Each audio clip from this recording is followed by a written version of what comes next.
Hello, this is going to be a one to do with an unboxing. This is the Constantine box set which just came out.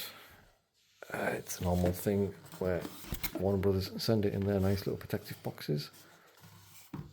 The slipcase. This is that nice cardboard stuff. It feels a little bit like velvet. You know, it's got that strange feel to it. Really, really nice. I'm not going to show the back of that. I'll come back to that and the reason why.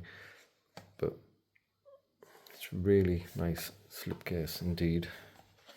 Comes with two posters.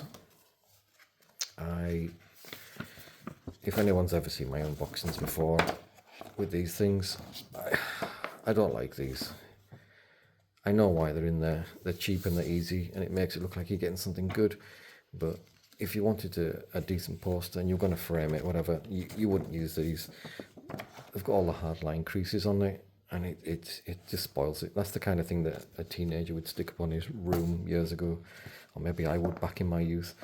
But I certainly wouldn't frame it because just the creases are too much, and they're easy enough to get hold of these things anyway.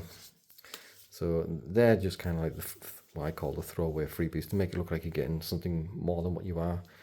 I would rather, for that amount of paper, they just combine it together and give you a little booklet with some information, a couple of photos, maybe 10-15 pages.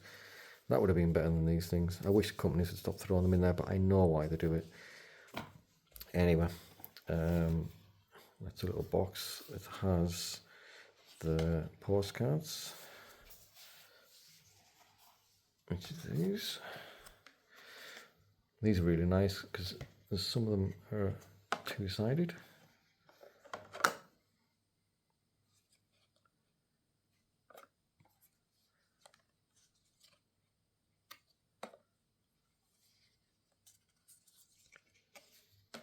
So I just got the black on the back.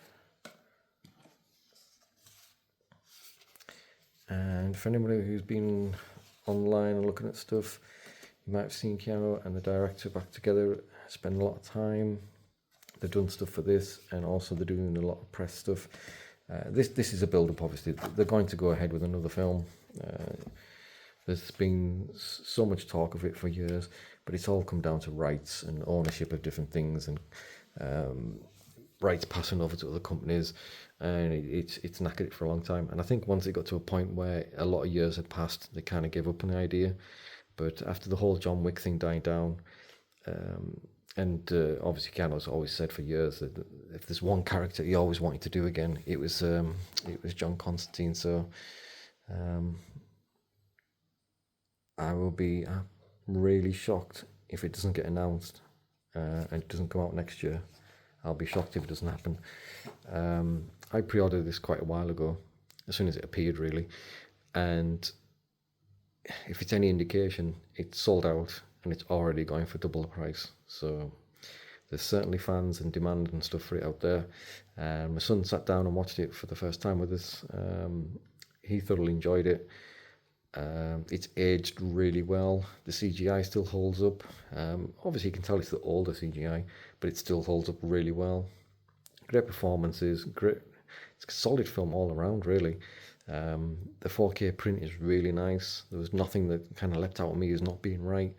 Color grading is excellent. There's an Atmos soundtrack that comes with it now.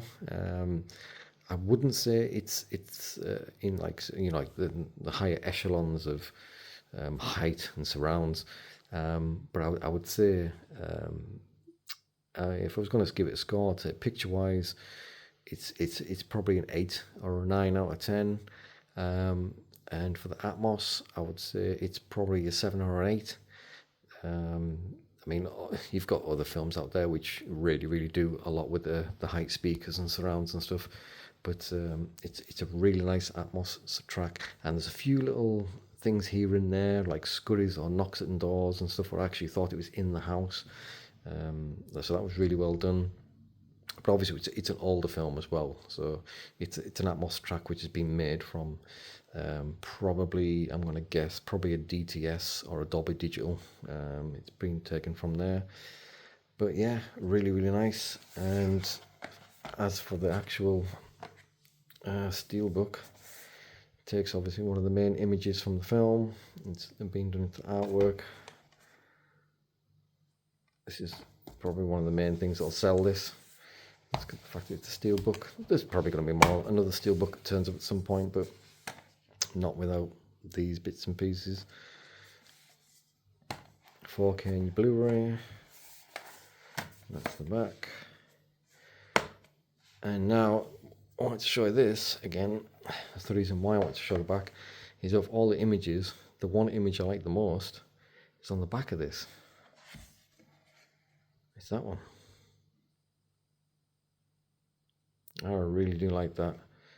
If they do bring out like a black steelbook with that on the front, that's really nice image. Now it might be that this they've got the rights to this one, and if someone else, like a third party, is going to try and do a steelbook, I don't know, so they maybe can't use this image, I'm not sure, but out of all the images, even on the steelbook, even obviously the one that's, it's one of the main images there, still got a bit of glue on there, so luckily I like them little glue dot things because they're easy to get off. But yeah, that's the image that gets me. Anyway, that's just a brief breakdown and show and tell as such of that one, because there's nothing else really to talk about on the PC front. The only news is preparation for AMD releasing their 9700, 9700 XT, and NVIDIA completely messing it up every step of the way. And that's it. Anyway.